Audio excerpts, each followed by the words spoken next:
तो अच्छा रहेगा, नहीं काम होता तो अमूलक चीज लिए जल्दी में अच्छा रहेगा। हम ज्यादा और कुछ नहीं बोलेंगे, लेकिन इतना जरूर कहेंगे ये बड़ा भारी परिवर्तन होगा तुम्हारे घर में, तुम्हारे व्यापार में, तुम्हारे धर्म में, तुम्हारी जाति में, तुम्हारे मतलब खेती में, तुम्हारे मतलब दफ्तर दुकान में और तुम्हारे राज में।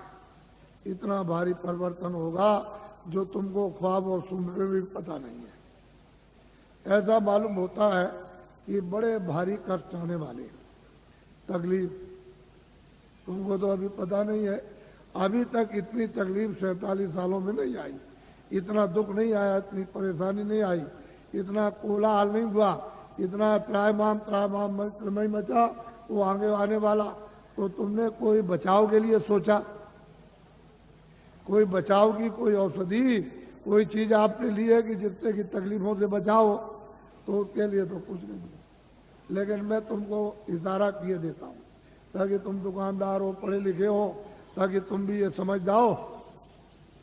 देखो मेरी विनती प्रार्थना है कि आप कोई भी आंदोलन हड़ताल तोड़ दो।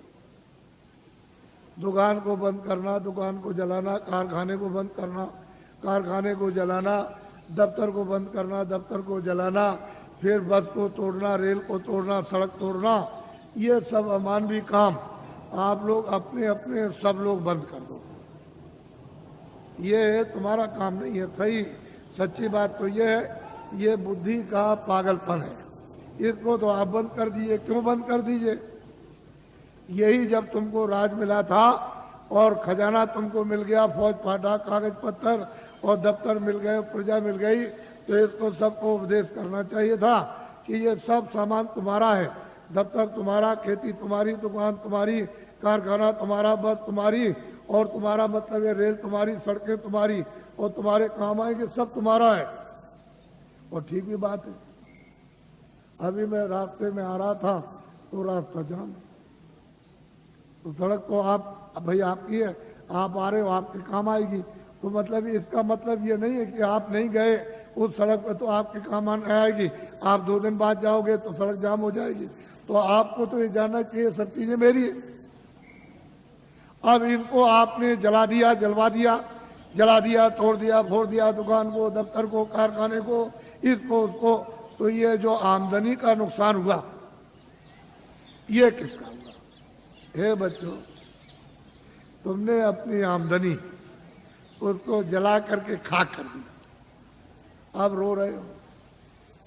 तो ये लोग राज कर रहे प्रांतों में और वहां सेंटर में, तो देखा इनको कि भाई अब पैसा नहीं रह गया, अब क्या किया जाए? तो ये बाहर भगे, बाहर से ले आए कर्जा मांग करके, हमारा देश गरीब है तो हमको कर्जा दे दो। सब देशों से मांगा है और सब से ले आए। कितना ले आए इसको वो जाने, आप तो जान नहीं सकते हो।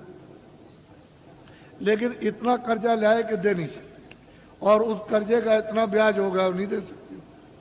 अब कौन लगाए कौन नहीं लगाए तो आप जानो। लेकिन मैं तो इतना ही कह सकता हूं, पर ये आपको बताना चाहता हूं कि वो भी जो कर्जा ले आए तो खत्म,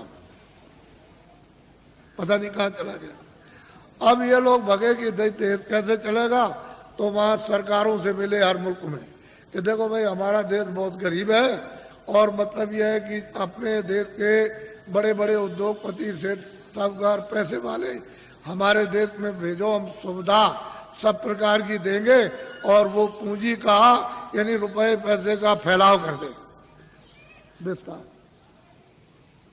तो लोग वहां से चल पड़े।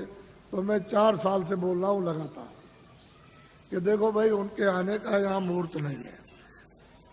विदेशी उद्योगपतियों का भारत में रुपया पैसा फैलाने का, पूंजी निवेश का यानी मुहूर्त नहीं है, योग नहीं। और ये भी साथ साथ कहता हूं कि तुम लोग भी विदेश में पूंजी का विस्तार जाके मत करना।